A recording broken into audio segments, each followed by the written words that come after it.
SIR को लेकर लगातार सत्ता पक्ष और विपक्ष के बीच में गतिरोध की स्थिति बनी हुई है। आज एक बार फिर से इस पर चर्चा हो पाती है या हंगामे की ही तस्वीरें दिखाई देगी, आज नजर इस बात पर भी हमारी बनी रहेगी। सरकार अगले हफ्ते एसआईआर पर चर्चा करने के लिए तैयार हो गई है। इस वक्त की बड़ी खबर हम आपको दे रहे हैं, एसआईआर पर चर्चा करने के लिए सरकार तैयार है। लेकिन उससे पहले सोमवार को लोकसभा में वंदे मातरम के 150 साल पूरे होने पर विशेष चर्चा होगी। इस चर्चा की शुरुआत प्रधानमंत्री नरेंद्र मोदी करेंगे। इसके बाद यानी कि मंगलवार को 9 दिसंबर को लोकसभा में एसआईआर पर विशेष चर्चा की जाएगी। ये चर्चा चुनाव सुधार के नाम से होगी। अगर जरूरी हुआ तो 10 दिसंबर को भी चुनाव सुधार पर चर्चा की जाएगी और उसके बाद कानून मंत्री इस पर जवाब देंगे।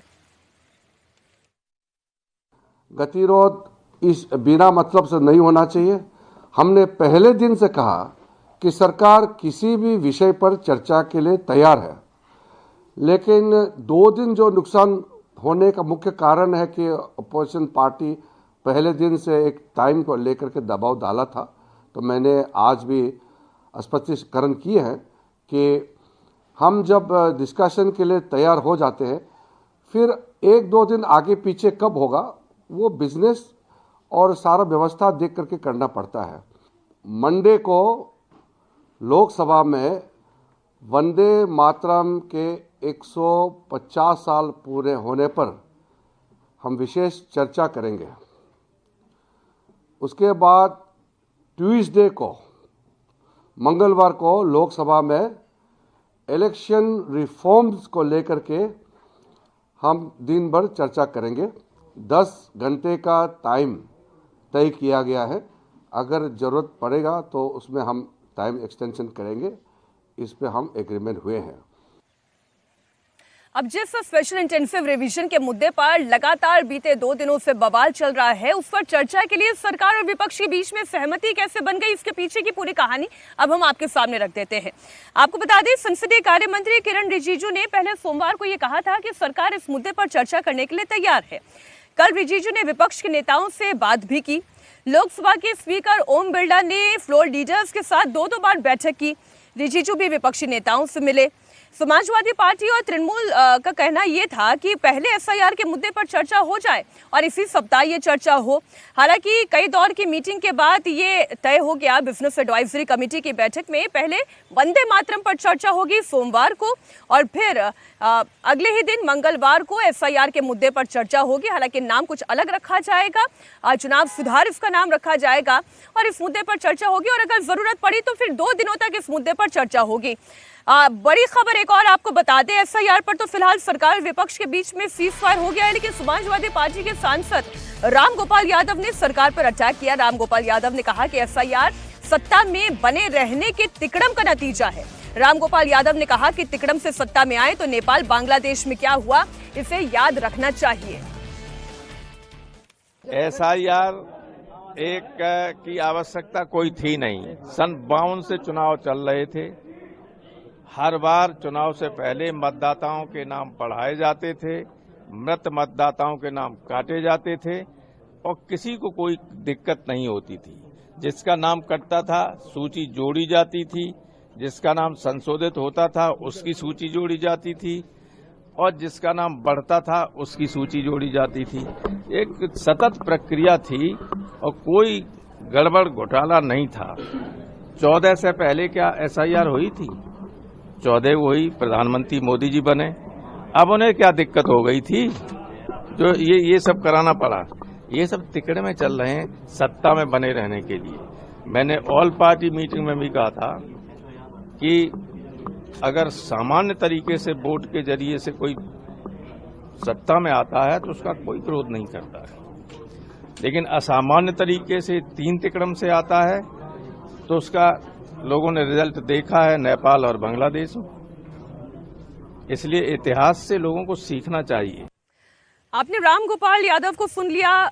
किसी भी तरीके का वाद विवाद हो हमेशा नेपाल और बांग्लादेश की याद दिला दी जाती है। इसी पर केंद्रीय मंत्री गिरिराज सिंह ने पलटवार किया कि सरकार तो शुरू से ही एसआईआर के मुद्दे पर चर्चा करने के लिए तैयार थी, लेकिन ये विपक्ष है कि जो लगातार अवरोध पैदा कर रहा था। केंद्रीय मंत्री गिरिराज सिंह ने विपक्ष पर अटैक किया। विपक्ष को चर्चा कम, हंगामा करना ज्यादा पसंद है। हम लोग तो चाह ही रहे थे, कभी नहीं कहा कि हम चर्चा नहीं कर। उनको चर्चा कम करना था, हल्ला ज्यादा करना था, लोकसभा को डिस्टर्ब करना था। सरकार शुरू से कह रही है चर्चा मांगो, चर्चा दूंगा, तो हम तो तैयार थे। जब जनता की ओर से उन पर थपेड़ा लगा तो वो भी मान गए। तो एफआईआर के ऊपर जो ये हंगामा बीते 2 दिनों से चल रहा है, इसमें सीज फायर तो आरती जी दिखाई दे रहा है। ये समझ में आ रहा है कि एफआईआर को लेकर एक दिन निश्चित हो गया है, लेकिन ये जो अभी राम गोपाल यादव कह रहे थे उस पर मेरा ध्यान अटकता है। जब भी कोई विवाद होता है, वोट चोरी के बाद चाहे वो राहुल गांधी करते हैं, तब भी वो नेपाल की तरफ जेनजी का इशारा करने लगते हैं। राम गोपाल यादव को भी नेपाल और बांग्लादेश याद आने लगता है।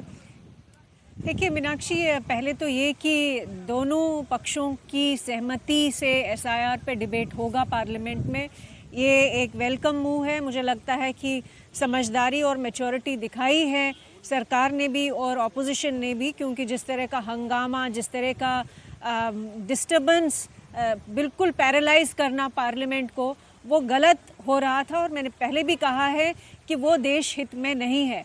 एसआईआर के बारे में ट्रांसपेरेंसी, बहुत सारे सवाल जो है, जो वैलिड सवाल है, जो इनवैलिड सवाल है, सारे सवालों पे बहस होनी चाहिए पार्लियामेंट में। लेकिन कोई ये धमकी दे कि जब भी एसआईआर की बात हो या डिबेट की बात हो, ये धमकी दे कि कुछ भी हुआ तो नेपाल जैसी सिचुएशन खड़ी हो सकती है, बांग्लादेश जैसी खड़ी हो सकती है सिचुएशन, मुझे लगता है कि ये धमकियां हैं और इनको भी कहीं ना कहीं सीरियसली लेना चाहिए कि आखिर किस वजह से ये कहा जा रहा है। क्या कोई ताकतें हैं जो भारत की अंदर की जो सिक्योरिटी है या अंदर का जो माहौल है उसको ख़राब करना चाहता है, और किस कारण से ख़राब करना चाहता है? क्या ऐसी कोई ताकतें हैं कि जो बांग्लादेश में हुआ या नेपाल में हुआ, जो हिंसा हुई और जो तख्ता पलट वाली बातें हुई वहाँ पे, क्या यहाँ पे भी ऐसे कोई लोग हैं जो इसमें विश्वास रखते हैं? मुझे लगता है बहुत ही दुर्भाग्य होगा अगर ये देश उस तरफ जाएगा और सहमति के साथ। ये जो डर पैदा करने की कोशिश होती है ना अवधेश, ये विपक्ष बार बार करता है। कभी उन्हें नेपाल याद आ जाता है, कभी बांग्लादेश याद आ जाता है। ये चुनाव सुधार की प्रक्रिया है, स्पेशल इंटेंसिव रिवीजन चुनाव सुधार की प्रक्रिया है, मतदाताओं को जोड़ने की प्रक्रिया है। लेकिन चाहे आप अखिलेश यादव को सुन ले, चाहे आप राहुल गांधी को सुन ले, प्रियंका गांधी को सुन ले, ममता बनर्जी को सुन ले, सबकी राय एक जैसी दिखाई देती है। शब्द अलग अलग हो सकते हैं। ये विरोधियों का एक नया पर्चा है कि सरकार वोट चोरी करके अपनी सत्ता बनाए रखना चाहती है। देखिए, इसमें मुझे तो कोई हैरत नहीं लग रही है। मुझे लगता है भारत के इतिहास में इतना अविश्वसनीय, डिस्क्रेडिटेड विपक्ष मैंने कभी जीवन में नहीं देखा है। इतना अदूरदर्शी विपक्ष मैंने कभी देखा नहीं है जो पिछले कुछ समय से चल रहा है। मैं दोनों का उत्तर दूंगा, लेकिन जैसे राहुल गांधी का जो सिंड्रम इस समय भारत की पॉलिटिक्स में आ गया है, Rahul Gandhi model of politics जो सिंड्रम है, उसके शिकार तेजस्वी यादव और आरजेडी हो गई थी और उसके परिणाम वहाँ दिखाई पड़े थे। यद्यपि वहाँ बीजेपी जेडीयू की विजय होनी थी, लेकिन एसआईआर के मुद्दे पर जो कुछ राहुल गांधी जी की यात्रा हुई, जो कुछ कहा गया, उससे लोगों के अंदर गुस्सा था कि हमारा वोट कटा नहीं है, आराम से आके लोगों ने फॉर्म भराए हैं, कोई हमको समस्या हुई नहीं है। और ये आदमी इतना बड़ा नेता हो के ऐसे कह रहा है। क्या 2027 के चुनाव में अखिलेश जी और राम गोपाल जी वही दोहराना चाहते हैं उत्तर प्रदेश में? क्योंकि उस सिंड्रोम का यही परिणाम आना है। मैं ये बोल के जा रहा हूं, लोगों को लगेगा जिस राहुल गांधी के जो सिंड्रोम है पॉलिटिक्स में, वो आत्मविनाश का सिंड्रोम सेकेंड बात पर आते हैं। देखिए, अगर चुनाव में वोटर मतदाता सूची का संशोधन हो रहा है कि लोग आए भरे थे, इस पर संसद में बहस की कोई आवश्यकता नहीं थी। यह सामान्य एक प्रक्रिया थी, होनी चाहिए। लेकिन चूंकि विपक्ष के पास मुद्दे नहीं है, आप जनता के बीच जा नहीं पा रहे हैं, और आपको मालूम है, अब धीरे धीरे पता भी चला है कि अवैध वोटरों के कारण भी हमको काफी सारे वोट मिल रहे थे, और आपको इस देश में एक मुस्लिम फंडामेंटलिज्म के प्रति जो तुष्टीकरण है, आम मुसलमान की बात नहीं कर रहा हूं, जो एक कट्टर मुस्लिम पंथी समुदाय देश में खड़ा हो गया है ऊपर से नीचे तक, जिसको भारत में केवल अन्याय दिखता है, जी। उस भाव से जो लोग पॉलिटिक्स कर रहे हैं उनको लग रहा है कि ये समस्या उनके लिए पैदा होगी।